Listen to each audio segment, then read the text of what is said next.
recording that. So fatty acids are long hydrocarbon chains, and they end in a carboxylic acid group. I've noticed some people are still having problems with this approximation, so I just want to make sure. If you see that COOH, what we're actually referring to is the carboxylic acid functional group. Okay, that guy. Okay, just so that you're aware. I want to make sure everyone's aware of that, what's happening with it. Because if you end up calling it or drawing it as something else, you'll probably get it wrong. Okay, so that's what we're looking at for our fatty acids. So just a long hydrocarbon chain. Our standard range is 14 to 24 carbons. Too much shorter than that, it ends up becoming too liquid. Too much larger than that, it ends up becoming too much of a solid. Okay. The most common range is in that 16 to 18 range. You'll notice that we're only referring to even numbers when we look at this. Okay? Most fatty acids are built by biological systems as an energy storage. So what they're trying to do is use the carbon bonds or the carbon-carbon bonds as a storage of chemical energies that can then later use for something else. Okay? So we have to be able to build those bonds, which means we'd have to either add certain chunks of carbons together. Okay? As far as the availability of 2 carbons versus a single carbon reactive unit, 2 carbons is a lot easier to get a hold of, so we end up seeing things go in even numbers as opposed to odd numbers. Okay? Just kind of a pseudo hand-waving explanation of that. As far as general properties, they're typically insoluble in water. Why might we expect them to be insoluble in water? What is solubility dependent on? Let's try that. Intermolecular forces, right? So we could go through and look at these 2 fatty acids, in fact only one, because we can only see one, and look for our intermolecular forces. Typically we would rank based on our strongest, so we could look out here. What intermolecular force do we have? What would that portion of the molecule push out on something else? Hydrogen bonding. Okay, is that similar or dissimilar from water? Similar. So based on that functional group, we would say that compound would be water soluble. Except that's not the only thing that that compound has. We also have this nice long giant carbon-hydrogen tail. Do we have any polar groups within that? What intermolecular force does that generate? London dispersion forces. Is that different from water? Yes. So we end up seeing the non-polar hydrocarbon tail dominating the solubility effects that we would see within this compound. We end up seeing them be non-water soluble or insoluble in water. Okay? Yes? Do we say they're insoluble or do we say they're soluble to like a very small degree? Because there was a question I think I remember on the lab. It's really going to come down to the level of grading. Nothing is ever completely insoluble. Yeah. So in this case, we're referring to it as insoluble. You should say insoluble, and if you want to get more specific, you could say it has a very minimal solubility, or approximating 0. Okay? I know, it's a bit obnoxious when you look at those rules. Okay? As we extend the carbon chain, so as we add more carbons on, what happens to our melting point? Why should it increase? We're increasing the surface area of that molecule and how it can interact with another molecule. That increased surface area means increased interactions, which means increased energy to break those interactions apart, which means a higher melting point. Okay? As far as the different types, we end up finding that there's 2 main types of your fatty acids.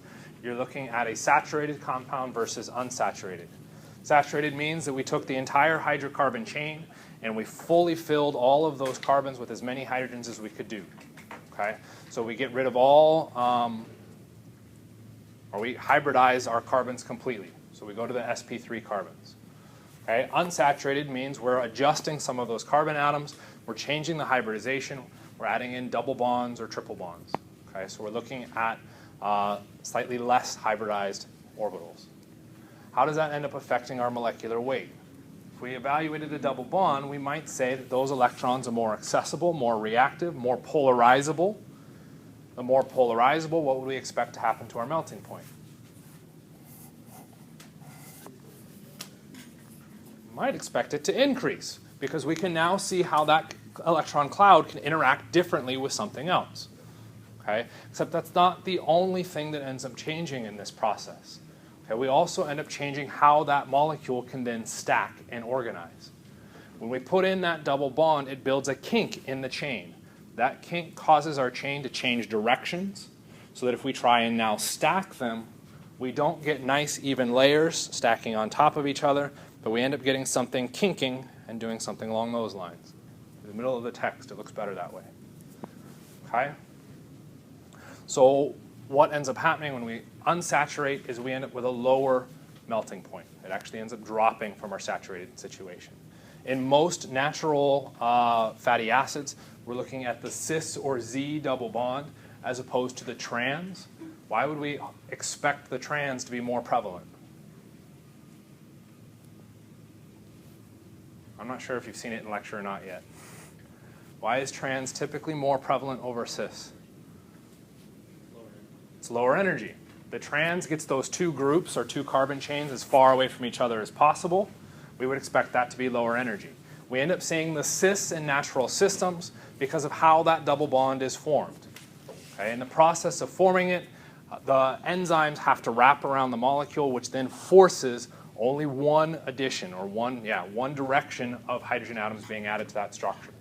Okay? And we'll look at that a little bit closer when we look at our actual reaction a little bit. Fatty acids are typically stored as triglycerides, okay, or referred to commonly as fats and oils. So what we end up doing in that case is we take 3 fatty acids, we react them with a glycerol, and this is all done biologically, to form the triglyceride. Okay? That allows us to store more carbon-carbon bonds or more energy in a more compact area. Okay? So it's one of the reasons why biological systems will do that. We end up, again, with slightly different names coming out of these. So your fats, or we have fats and oils. Both of them are triglycerides, but they have slightly different physical properties. When you think of fat, what phase do you think of? Solid. When we think of oils, we think of liquids. Okay, so we're looking at the two bulk distinctions between those. Fats are typically solids, which means what about their melting points? They have to be higher. If we look at oils, they're liquids, which means what about their melting points? They're lower. Okay? That distinction is largely built upon saturated versus unsaturated in the fatty acid chains built within each of those triglycerides. Okay? So let's take a look at a possibility here. What's the difference between these two structures? Okay? The first thing hopefully you see would be our double bonds. We could end up seeing some chain length differences, but ultimately the double bonds are going to be our biggest difference, which means the top one is what? Saturated or unsaturated? Unsaturated. What is... Yeah, sorry. I was getting backwards. It's unsaturated. If it's unsaturated, what does that mean about its melting point? It's lower, which means we could classify this triglyceride as a liquid or an oil. Okay? If we look at triglyceride B, how could we classify that one? It's saturated because we've got all of our carbons in the sp3 hybridization, and we could further classify that as a fat. If we were going to look at which one's going to be an oil at room temperature, well, just by going through and defining what each of these are referred to, we've already discovered what it's going to be. Okay, so triglyceride A, we would expect to be an oil at room temperature. Yes? Do all 3 chains have to be saturated for it to be a fat? For it to be fat. Oh, I see what you're saying. Like if there was just one unsaturated chain, it would still... That's going to be dependent on the physical properties. So that's going to change depending on what your structure is. Ultimately, the fat versus oil distinction is purely based on the phase that you see.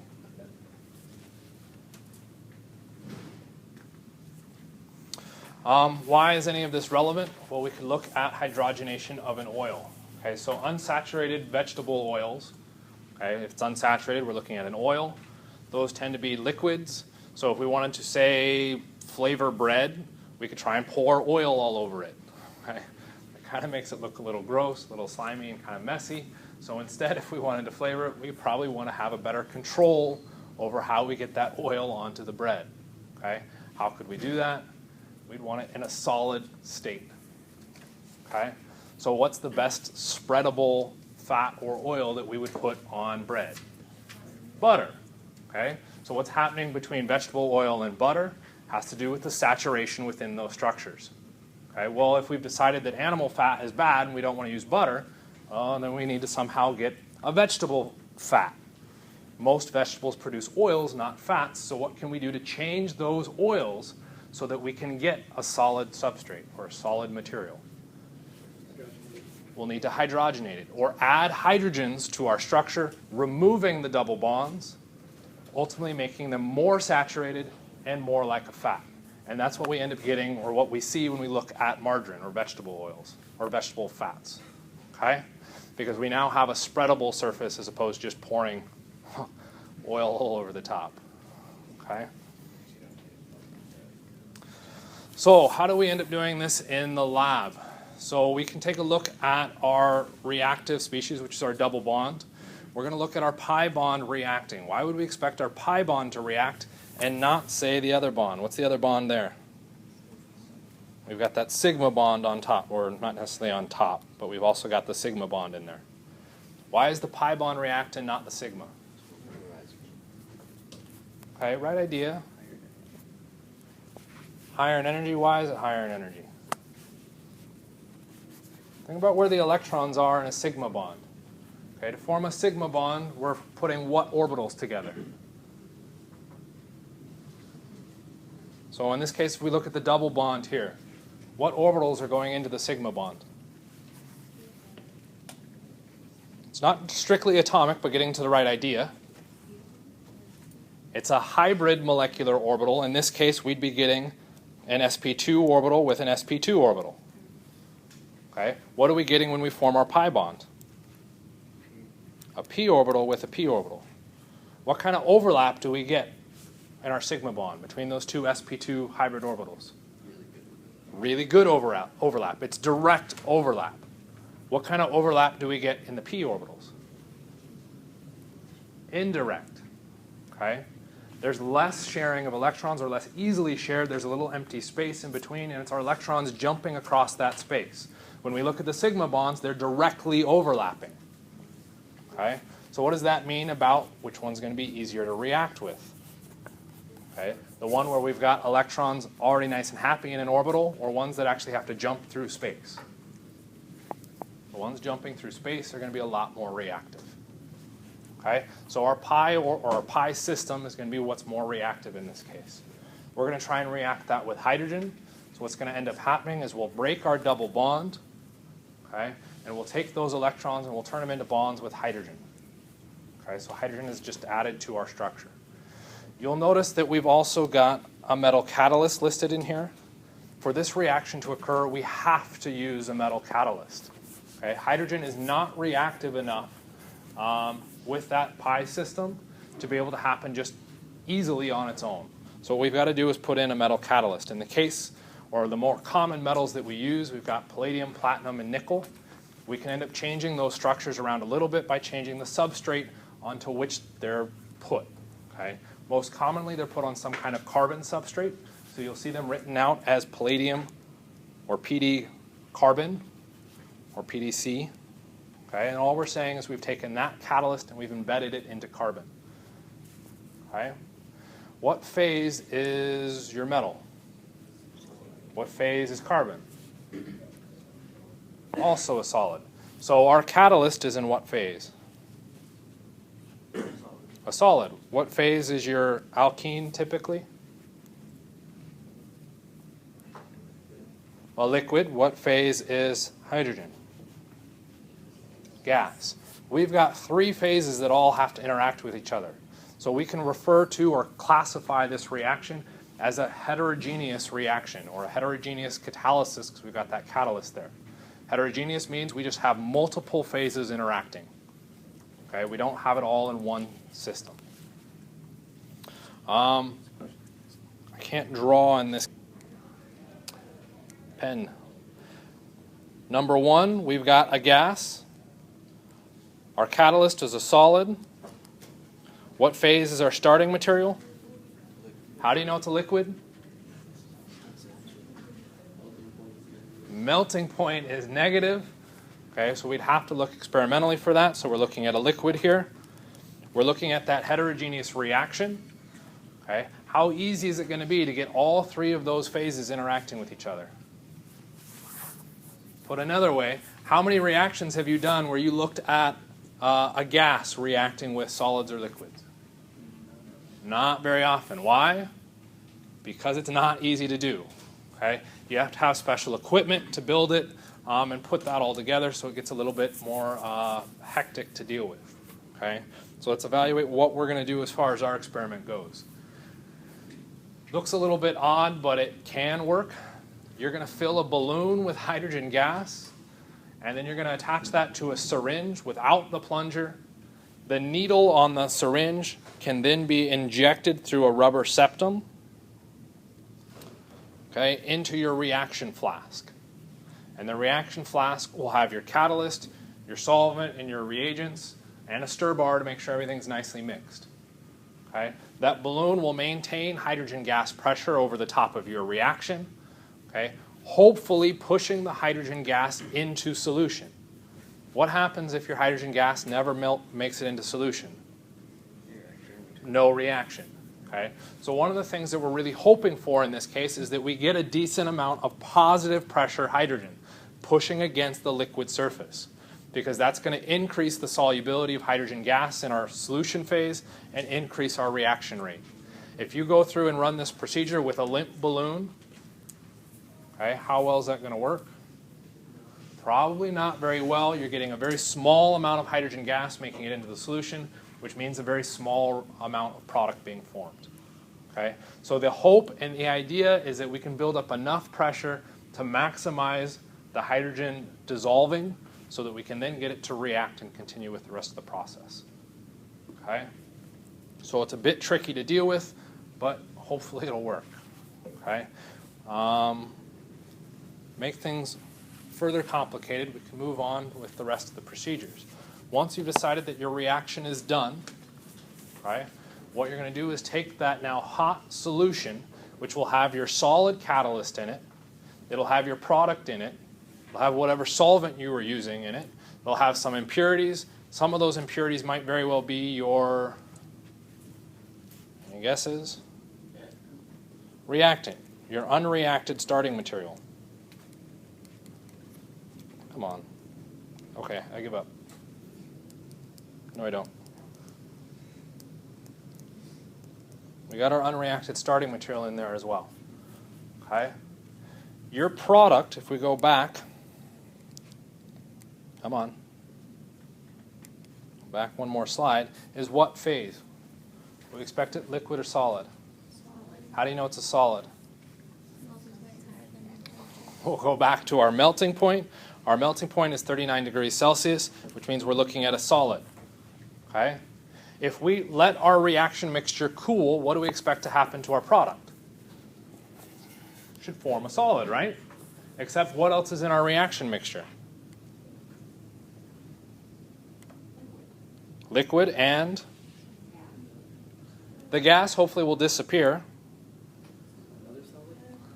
Another solid. Okay?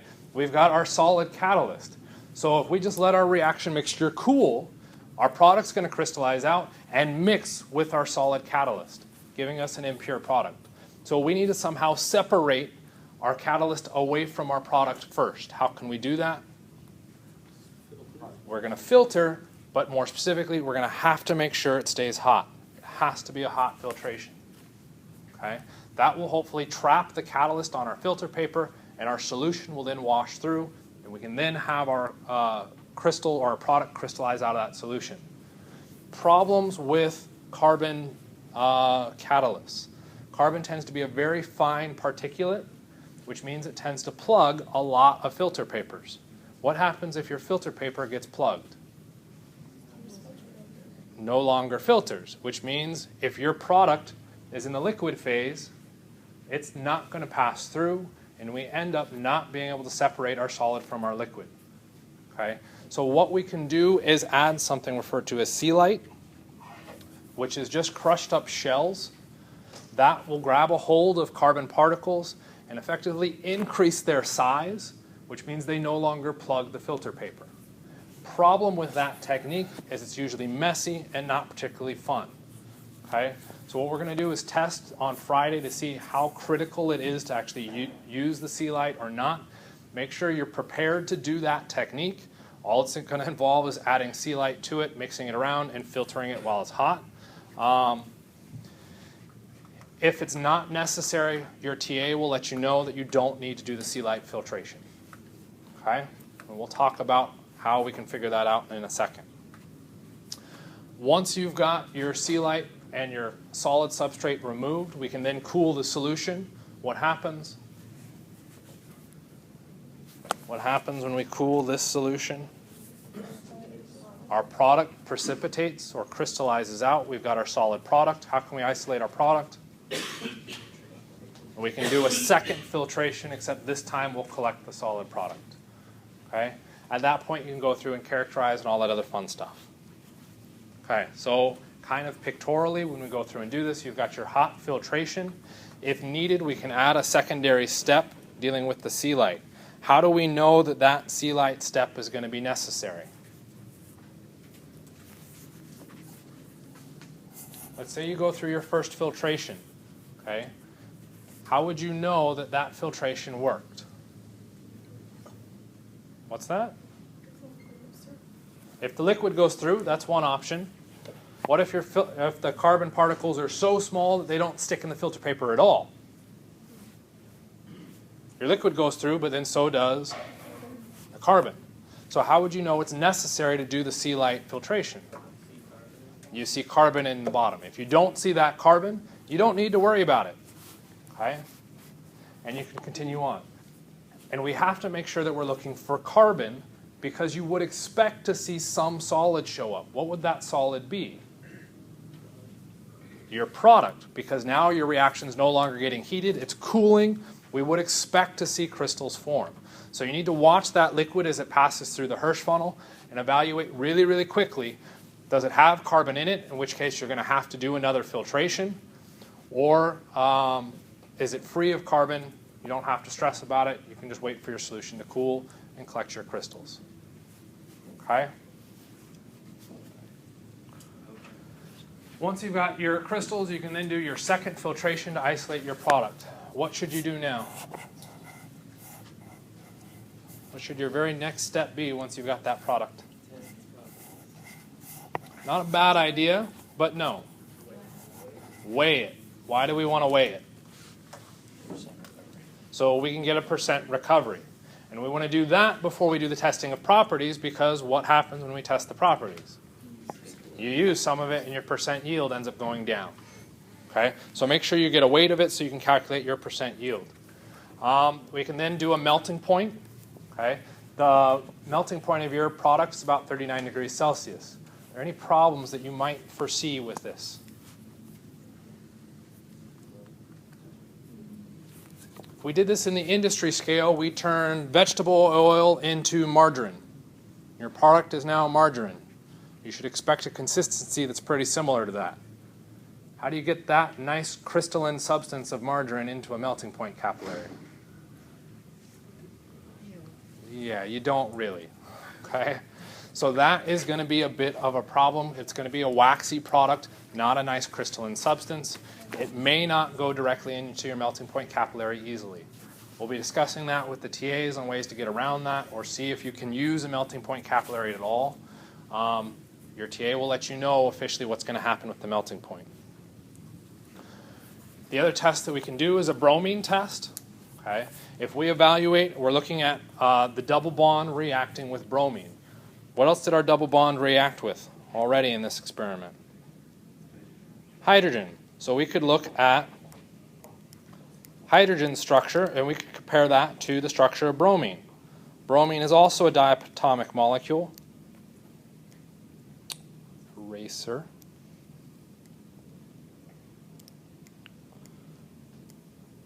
Why could we use the bromine test? If we look at the reactivity, we've got ultimately the same structures here.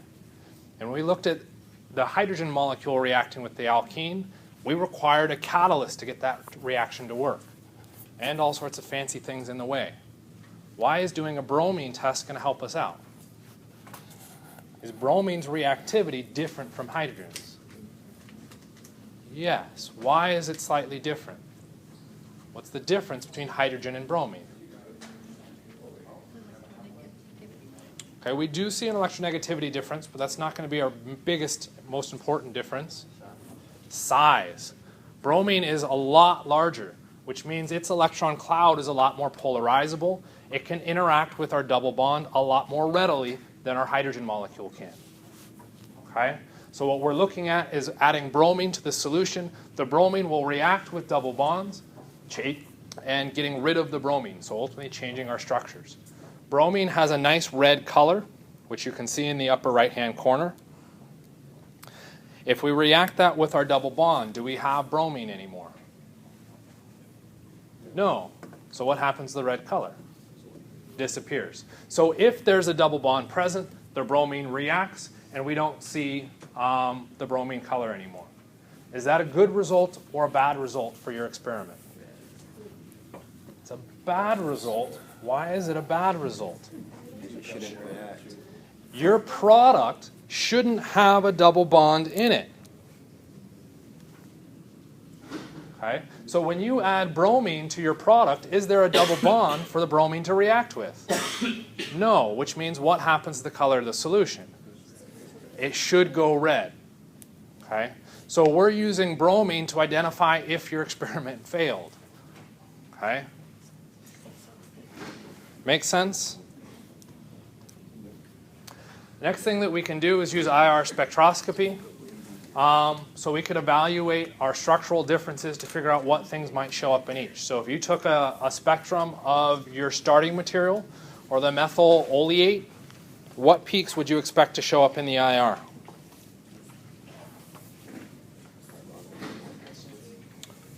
Okay, let me rephrase that question. Which peaks will only show up in the IR spectrum of methyl oleate? We've got our carbon-carbon double bond. Anything else?